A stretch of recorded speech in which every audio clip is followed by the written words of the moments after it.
जी नाज़रीन, हमारे साथ मौजूद हैं रऊफ़ लाला साहब, जो किसी तारुफ के मोहताज हैं, जो खुद एक सीनियर आर्टिस्ट है। तो आए आज उनसे भी बात करते हैं इकबाल मोटलानी साहब के हवाले से कि उनका क्या कहना है। लाला साहब, क्या कहना चाहेंगे? हमारे इतने सीनियर आर्टिस्ट हमसे जुदा हो गए, उनके हवाले से क्या कहना चाहेंगे आप? जी, सबसे पहले तो आपके चैनल पे जितने भी लोग मुझे देख रहे हैं उन सबको अस्सलाम वालेकुम। इकबाल मोटलानी जो हैं मेरे भाई की तरह थे और मतलब है कि समझे कि जब मेरा शुरू का दौर था स्ट्रगल का, उस वक्त इनके ऑफिस में बैठता था, मैं इनके साथ काम करता था और इनसे बहुत कुछ सीखा। और उस ज़माने में इन्होंने एक किताब निकाली, अदाकारी के रमूज़, जो उस ज़माने में अदाकारी के बारे में इन्होंने बताया कि जो नए आर्टिस्ट हैं उनके आने के लिए वो किताब पढ़ना बहुत ज़रूरी है। वो एक्टर तो बहुत अच्छे थे, राइटर भी बहुत अच्छे थे और ज़ाहिर है प्रोड्यूसर भी थे, वो ड्रामे भी किए, बहुत नेक आदमी था। उस बात का सबूत ये है कि आज उनके आप बच्चों को देखें, माशाल्लाह इतनी बड़ी बड़ी दाढ़ियाँ हैं और दीन से उनका ताल्लुक़ है।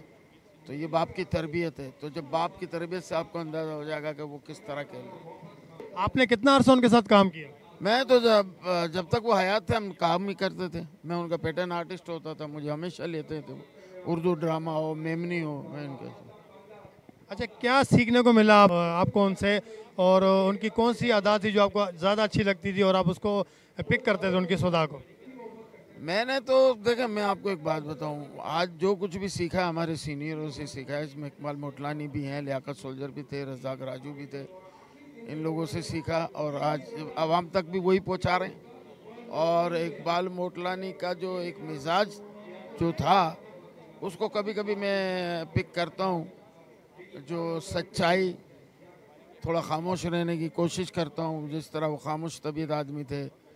अच्छी जगह अच्छी बात करनी है, कहाँ क्या करना है, और एक अच्छा प्रोड्यूसर बनने की कोशिश करता हूँ।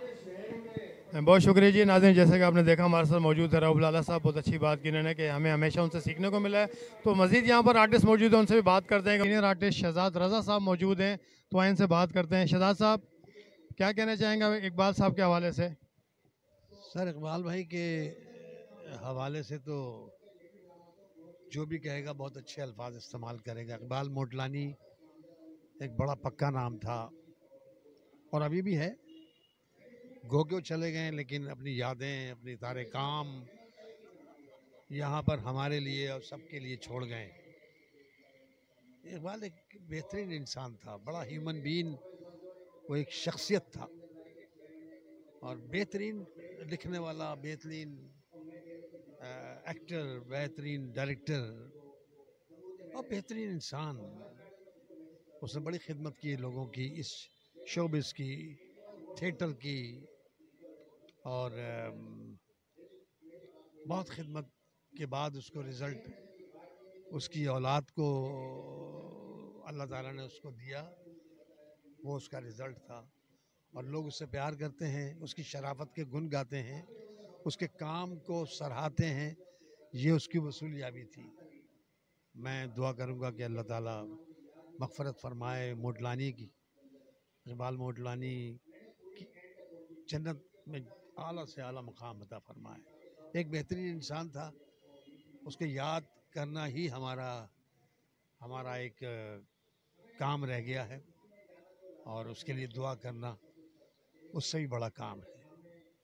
बस अल्लाह उसकी मग़फ़िरत फ़रमाए, उसके घर वालों के लिए सब्र जमील अता फ़रमाए, आमीन। जी, शहजाद जी, जैसे कि शहजाद साहब हमारे साथ मौजूद है, वो सीनियर आर्टिस्ट हैं। इनका कहना है कि इकबाल जैसा आर्टिस्ट फिर शायद इस दुनिया में कभी ना आए। और सीनियर आर्टिस्ट जुल्करनैन हैदर साहब मौजूद हैं, तो आए आज इकबाल साहब के हवाले से उनसे भी बात करते हैं कि उनका क्या कहना है।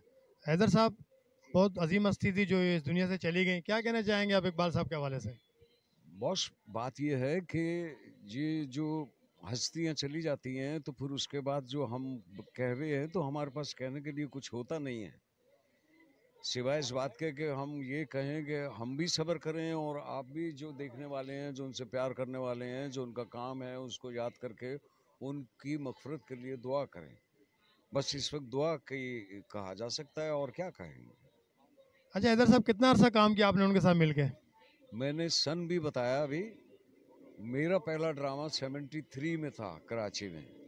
वो 75 के लास्ट में वो और उमर शरीफ साहब के साथ उनकी जोड़ी थी, वो दोनों एक साथ काम करते थे।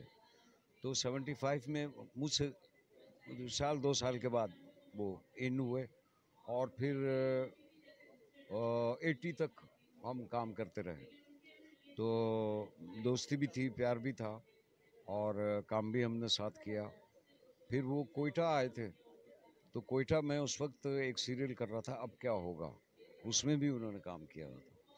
तो वो लम्हा, वो वक्त, वो याद आ रहा था। तो अब यादें आ सकती हैं और क्या। तो उनके लिए हर नमाज में दुआ करेंगे, हर वक्त दुआ करेंगे।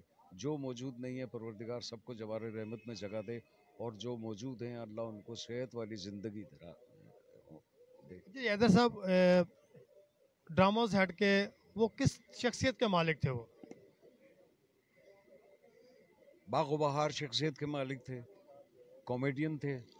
कॉमेडियन हर आदमी नहीं होता, उसकी वजह यह है कि ये आपकी हिस्स में होती है, आपके मिजाज में होती है कॉमेडी। ये जो हंसने हंसाने की जो सिन्फ है, ये आपके मिजाज में होती है। तो वो मिजाज में ही उसके था। बात बात पे कोई ना कोई ऐसी बात कर लेनी कि आदमी हंसे मुस्कुराए बगैर नहीं रह सकता। तो बागो बहार शख्सियत कहूँगा मैं, वो बागो बहार शख्सियत।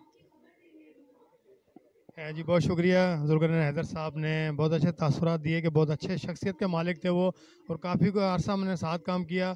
तो चले तो गए, आ नहीं सकते, लेकिन उनकी यादें हमेशा हमारे साथ रहेंगी। बहुत शुक्रिया जी। हमारे साथ एक और सीनियर आर्टिस्ट मौजूद हैं, साइमा हसनैन। तो आए आज जो इकबाल मोटलानी साहब हैं, उनके हवाले से उनसे भी बात करते हैं। साइमा, क्या कहना चाहेंगे, इतना सीनियर आर्टिस्ट हमसे जुदा हो गया? अस्सलाम वालेकुम। सबसे पहले तो आपने उसके बहुत शुक्रिया जी। हमारे सीनियर आर्टिस्ट इकबाल मोटलानी साहब जो अब हमारे साथ हमारे दरमियान नहीं रहे, बस अल्लाह की कुछ मसलहात है, हर किसी को एक न एक दिन जाना ही है। तो हम बहुत गम और दुख का इजहार करते हैं। अल्लाह पाक उन्होंने जन्नत फ़िरदौस में आला मुकाम अता फ़रमाए। और हम सब के साथ जो आर्टिस्ट अब हैं, इंशाअल्लाह हमारी कोशिश यही है कि हम सब एक पम्फलेट पे मिलकर साथ काम करें, एक वक्त दें एक दूसरे को, तो ज़्यादा अच्छा है। अच्छा साइमा, आपने कितना अरसा इकबाल साहब के साथ काम किया और क्या लगा आपको कि किस तरह के इंसान है वो? इस फिल्म में मुझे 14 साल हो गए, ठीक है। और इकबाल मोटलानी साहब से मेरी बहुत अच्छी मुलाकात रही है, और हमने एक काम भी किया था जिस पे वो आए थे उस ड्रामे में। तो मुझे बहुत इखलाक़मंद, बहुत खुश मिजाज इंसान थे, जिनकी तारीफ़ जितनी भी की जाए ना कम है। अच्छा जी, कोई ऐसा पैगाम जो यंग, जो हमारे फ़नकार हैं, उनको देना चाहें? यंग आर्टिस्टों के लिए ये है कि हमें एक प्लेटफॉर्म मिला हुआ है कि कराची आर्ट्स काउंसिल में आएँ। आप आकर आपको बहुत कुछ सीखने को मिलता है। मुझे कुछ भी नहीं आता था। मैंने आज से एक टाइम यहाँ पे दिया इस ड्रामे में, कराची आर्ट्स काउंसिल में मैंने सबसे पहला स्टेज ड्रामा किया, जिसमें आदर राठौर साहब जो हैं उनके साथ मैंने